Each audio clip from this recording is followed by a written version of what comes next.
Hello everyone, welcome to Apti Plus Academy for Civil Services. It's a video on daily news and editorial analysis, which I'll be covering from the Hindu and Indian Express.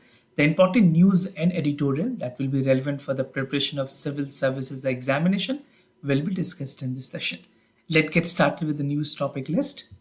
Today is 25th of March. The first important news, that is ICMR releases ethical guideline for the AI uses in healthcare. We see the part of the draft that has been released from the ICMR.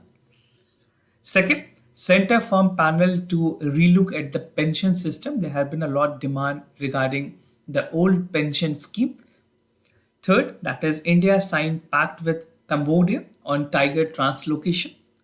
Second last, that is second G20 framework working group meeting. And the last is an editorial, a chilling remarks and the price to pay. This is with regards to the executive and judiciary. Apart from the news and editorial discussion, at the end of this video, there will be MCQ based questions. These questions will be based on current affairs that will help you for the upcoming prelims examination. So without any further delay, let's get started. And if you're new to our channel, do not forget to subscribe Apti Plus Academy for Civil Services on YouTube. If you like this video, if you find this video informative and helpful, do press a like button. And those of you who are looking forward for integrated test series both for prelims and mains, we have an option for you with 30 prelims tests with 8 all India mock tests will be provided. This is something, an all India test that will be provided to you, which will include free mentorship, test on PYQs, current affairs, CSAT and full length test, followed by free IS Gazetted magazine, which is a monthly compilation journal, which is a must read for a civil services aspirant. And these dates are according to the flexibility of the student so that you can attempt the paper. So do check it out. I have provided a link in the description section of this video to get further details. You can check that. Now starting the session, the first news, that is ICMR releases ethical guideline for artificial intelligence uses in healthcare. This particular news is important for General Studies Paper 2 under the subtopic, that is the government policies and intervention for the development of various sectors and issues arising from a design and implementation. So first thing first, that why ICMR has come up with this guideline, because we have seen that the use of AI technology, the robotics has increased in the healthcare sector. It was there in the developed countries, but in India के context में बात करें, it is increasing in India also. So in that context, ethical regulation was something mandatory. So in India, the Indian Council for Medical Research, an organization that is interested with the duty and part of regulating the entire medical fraternity, has issued the first ever guideline document. And the name of the guideline is the Ethical Guideline for Applications of AI in Biomedical Research and Healthcare. Something important, directly relevant for your mains examination. If you're writing in mains, you can categorically highlight the point. Now, the document was prepared by the Department of Health Research and the ICMR Artificial Intelligence Cell in Delhi. That will be updated and when the needs arises. So this is not something the fixed part of the guideline. If it is required to be augmented, to be revamped, to be updated, this is something the ICMR has a prerogative. Now the document notes that the regulation of artificial intelligence, चाहे वो technology healthcare के sectors में काम कर रही हो, in India specifically, that is at the nascent stage, it is still in the developing stage. And for developed countries, they have a lot more things that they have achieved, but for India, it is still at the beginning. So these are the cover page that is released by the ICMR, Ethical Guideline on Applications for Artificial Intelligence in Biomedical Research and Healthcare. Now, the important point to be noted, what are the key patient-centric ethical principles that has been highlighted? So ICMR has categorically highlighted 10 important patient-centric ethical principles. We will call it PCEP, right? And these include accountability and liability, autonomy, data privacy, collaborations, which you can see over here in this diagram, risk minimizations and safety, accessibility and equality, optimizations of data quality, non-discrimination and fairness, validity and trustworthiness. I'm not getting into the discussion part of each and every term. I'm just giving you a broad idea. If you want, according to the need of the examination, you can elaborate it, right? And if you are comfortable in drawing this diagram with the ethical principle of AI, it will be much better in the examination. Now, applications of AI in healthcare की अगर बात करें, we have seen there's some gamut of area which is covering the part of the AI in healthcare, which include the surgery assisting robotics, diagnostics, finding new links between the genetic codes. We have seen a lot more innovations in genetic codes in biotechnology, although medical imaging, this is with regards to the diagnostic part, therapeutics, clinical decision making, public healthcare surveillance, data analysis. We have a lot of data with regards to the patients in the country with different specific disease that can also help. Now, the predictions of the pandemics, India has witnessed two different surges during the COVID-19, which is definitely an evidential fact about the conditions and forecasting the future pandemic preparedness. Now, healthcare management system is again the part of the application that can be used in the healthcare sectors. Now, how this is going to be an advantage and what are the things that we can learn from this, specifically with this context of the guideline. So the document guideline will make an AI assistance platform. अगर बात करें artificial intelligence, it will be available and will benefit the large section of the society, specifically in the healthcare sector. It will also address the emerging ethical challenges. See, as a profession, as a healthcare profession, the point to be noted that something which is beneficial for the mankind should have an ethical dimension also, right? So the ethical challenges which is there has to be addressed to a larger extent. And when it comes to artificial intelligence, the biomedical research and healthcare delivery, it is something which is inevitable. Now, it aims to create the ethical frameworks and develop, it even call for the deployment, adaptations, and the solutions to the artificial intelligence space. Now, moving to the other news, Center forms a panel to relook at the pension system, something important for General Studies Paper 2 under the subtopic of General Studies, that is welfare schemes for the vulnerable section of the population by the center and the state government. So recently, the Finance Minister has announced the formation of a committee. This committee will look into the old pension scheme, which is also known as OPS, because government has discontinued OPS since 2004 onwards, right? Even it was announced in 2003. From that time, the new scheme, that is the NPS scheme, was introduced by the government, right? Now the government is looking for the feasibility of the part where it can look into the part of the OPS. No, still the government has not made it clear whether they will be reverting back the OPS system. But again, a committee has been encapsulated to give the directions and recommendations to the central government, right? And even the part of the committee will look into the approaches that while how to maintain the physical prudence of the employees also. The decision come in the backdrop of various states, जहाँ पे कुछ ऐसे 5 states हैं जिन्होंने वापस से old pension scheme को adopt किया. I'll tell you the name of the state that is also going to be relevant for your examination. So which particular states have adopted and reverted for the OPS, that is old pension scheme? कौन से ऐसे states हैं? This include the state of Rajasthan, Chhattisgarh, Jharkhand, Punjab, Himachal Pradesh. These are the 5 states that have reverted to the OPS, right? And basically, they have requested the central government to refund the corpus that were accumulated under the national pension schemes. Now, under the OPS, a retired government employee receive 50% of their last drawn salary, जो कि उनकी monthly salary होती है, उस salary से जिन्होंने last draw किया अपने सुपरएनुएशन से पहले, उसकी 50% एज अ मंथली उन्हें पे की जाती है for their livelihoods. Now, the amount keep increasing as per the dearness allowances of the central government revisions. But see, the point here, what central government has categorically spoke about, they have said that it is creating a burden to the corpus and even exchequer of the union government. That is the reason the government has come up with the NPS. Now, something brief about the committee so that we can jump down to the NPS part. So the committee will be headed by the finance secretary, that is TV Somanathan. Why I have mentioned this name? Because for many government examination, there can be a direct question, right? In the part of the banking and other examination. So the committee will work on the approach to strive a balance between the employee and the fiscal prudence, and even any key challenges that is proposed by the central government and the state government. So there will be a unanimity in terms of the directions that is given by the center and the state government. Now, something important in this context that you must know as an aspirant about the national pension scheme, because there can be a question in the prelims examination from this section also. So NPS has been implemented in all government employee except those employee who are the part of the armed forces joining the central government after 1st of January 2004. So armed forces exempted हैं NPS के category से, again an important point to be noted. And those employees who have joined government services post 1st of January 2004 will be covered under the NPS.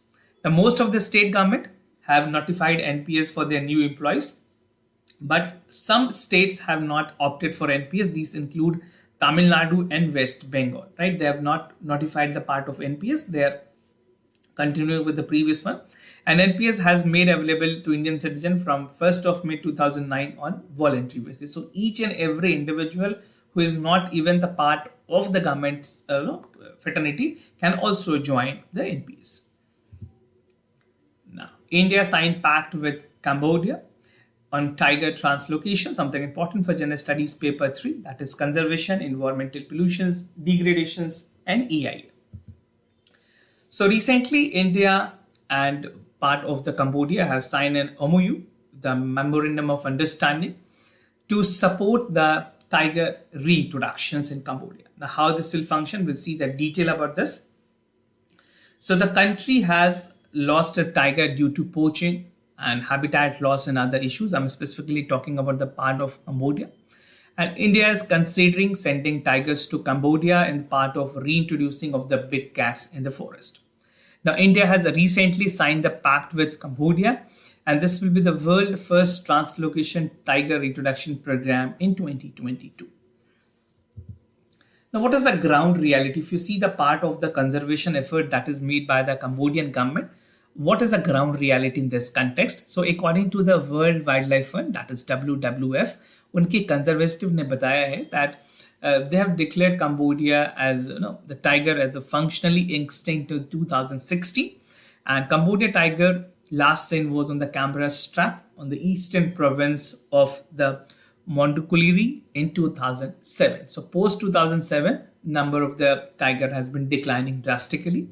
And in September 2017, the Cambodian government has announced a plan to reintroduce the tiger with the help of world wild life fund. तो इन्होंने proposals दी और world wild life से help मांगी ताकि वहां पे introductions की जा सके टाइगर्स की. Both India and Cambodia would follow all the protocols and even the part of the procedures that is there from the International Union for Conservation of Nature's and Tiger Reintroduction Program before the actually come up with the proposals. And even MOU has been signed, but उसके executions के लिए जो due norms है वो follow करने mandatory होंगे.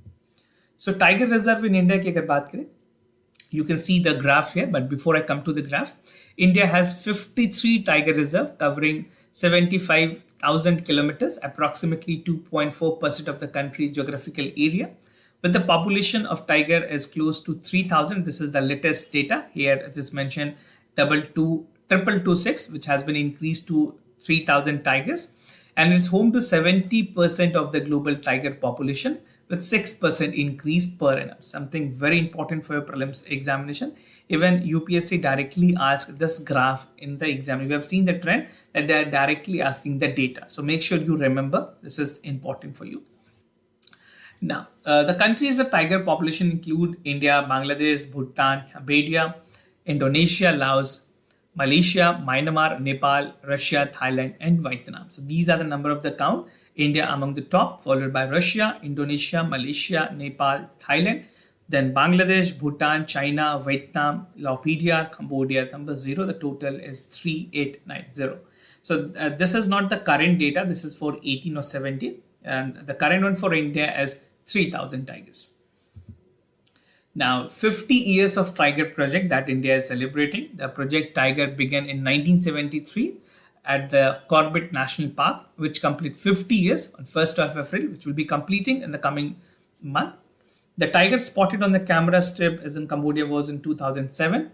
And India is following successful first-of-its-kind translocations to African cheetahs in last September, signed the Memorandum of Understanding with Cambodia in November to assist with the technical assistance and the details of the knowledge regarding the reintroductions of the tiger in the country. Second G20 Framework Working Group meeting. I just want to give you the brief about the ongoing event with the G20, something relevant for the General Studies Paper 3, that is Indian Economy and Issues Related to Planning, Mobilization, Resource Growth and Development. So in the recent second G20 Framework meeting, most countries see inflations to be sticky and call for easing the part with slow. It is not something that we should drastically release and have a normalcy policy. The unanimity was there that we need to have easing process slowly, not very fast. Participants do not engage in the part of the banking turmoil where systematic crisis is being seen. और यहाँ पे बात की गई है कि जो financial stability है, risk that is there should be separately dealt, और जो constraints हैं interest rate को लेकर के that should be also taken into consideration because US is having a tight monetary policy. Now, the members country are also of the view that the financial stability is something at the risk and we need to handle it separately and did not constrain further interest rate increase if required. So there's still the part of hand holding from the central bank across the globe.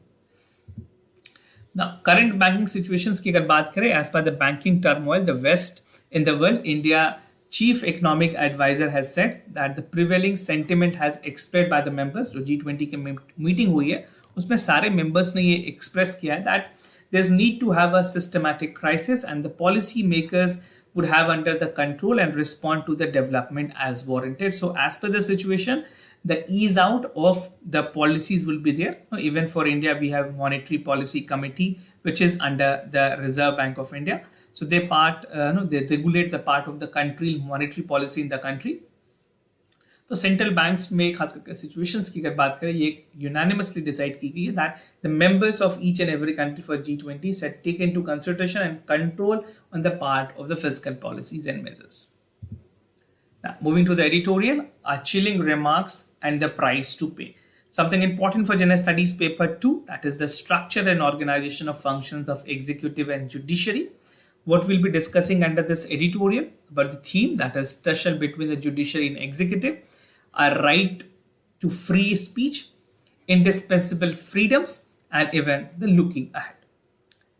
Before I start the discussion part, this is also important for General Studies Paper 4 in the ethics paper, right? In the case studies, this is going to be helpful. And at the outset, I would like to tell you that the situation in the recent time between the judiciary and executive is not in consonance with the spirit of the democratic setup. This is what I personally feel. But इस चीज को evident करने के लिए I'll give you some examples that why I'm saying this. So on various occasions, there's a tussle between the judiciary and executive that is clearly evident, whether it's a part of the collegium system, whether it's a part of the judgment. Although अगर judgment की बात करें, categorically Supreme Court के judges के judgment के ऊपर comment करने से constitutional, the constitution provide that no person should discuss this in the parliament also, and there's no interpretation that is made although. Now, why we are discussing this news? Because the Union Law Minister has recently said that the retired judges of the Supreme Court are they're working against the policies of the states, and even they're working as anti-Indians. Right? This is again a harsh statement that was made upon the judiciary, and the entire judiciary fraternity has defended the statement, and it says something. This is a matter of grave concern, right? Something for a country like India where we work in a close coordinations between the center, executive, legislative, and even the part of the, you can say for the fourth pillar that is operating is the journalism. So a part of the uniformity is very much required. Now, to a larger extent, the minister assumptions has been said that those judges will have to pay a heavy price. And this is this statement will definitely call for a future predictions and even the part of the working and the coordination between the center and judiciary. Now, a right to free speech की बात की गई है, because judges who demit office, definitely they have a right to speech, और उनके पास ये fundamental right है, उनकी कॉन्स्टिट्यूशनली फंडामेंटल राइट प्रोवाइड की गई है हर एक इंडिविजुअल को, वेदर इज अ रिटायर्ड जज और अ जज or an individual citizen of this country has a right as per the fundamental right. So freedom of speech and expression is a duty where who can execute it. Everyone has the right to do so. And the art of questioning is not a case being anti-national. अगर कोई individual कोई question पूछ रहा है, even it is against the government also, he does not be painted as an anti-national. It is something should be taken as a concerned patriotic. Like हर एक individual के पास right है कि वो अपने ideas को protect करे. Even if something that is anti-government, the counter should be given from the government. It should not directly abstractly say that you are anti-national, right? So turning a response whether either justify the measures or take advice offered to the correct the measures. Now there is indispensable freedom which is there for the Supreme Court of India. अगर बात करें यहाँ पे मैं आपको एक छोटा सा एग्जाम्पल के साथ समझाना चाहूँगा where the part of the President of India has raised the issues with regards to under trial, right? How this freedom is curtailed for the prisoners. This is what highlighted by the President of India. If she would have not highlighted this, many under trial would have still be so in the pathetic conditions that they were not able to do the essential right they were not able to do of it. But जिस तरह से president of India ने इस issue को raise किया उसके बाद बहुत सारे अंडर ट्रायल्स के लिए जो बेल लेनी थी, जो बेल के मुश्किलें थी, they have over eased down. So the president has narrated her experience during the under trial prisoners she met when she was a member of Legislative Assembly from Odisha. She later also the part of the governor of Jharkhand. She has demitted the office although. Now the speech has said that the court has actually taken the cognizance of her speech, and even they have tried to improve that, how we can improve the part of the people, the individual, the convicted individual, not actually convicted, the under trials who are there in the prison, right? And the Supreme Court has asked the states to provide the details of the part of the under trials to the National Legal Service Authority within 15 days. So why it was possible? Because someone has taken the context and a right of individual was in notice. Now, if the president would have kept quiet, the price would have to be paid to these prisoners who are under trial and they're not getting bail for some or other reasons. Now, there's always a need to look ahead at this juncture where India is celebrating 75 years of independence. ये हमारे लिए ज़रूरत है कि इस आज़ादी के अमृत महोत्सव के जैसे एक important juncture पे, important durations पे एक strong coordination हो between the executive and judiciary, which is a must. And even the Supreme Court is not only the guardian of the constitution of this country, but also the trust for millions of the country. So such remark by any individual should not be appreciated. This is what the conclusion for this editorial is. Moving ahead with the MCQ questions of the day. Before I proceed, just to tell you the answers of yesterday questions. For first question, the correct option is B. For second question, the correct option is C. Today's MCQ for practice. General Network Access to Interstate Transmission System Regulations. आपको बताना है इसमें कौन सा statement correct है.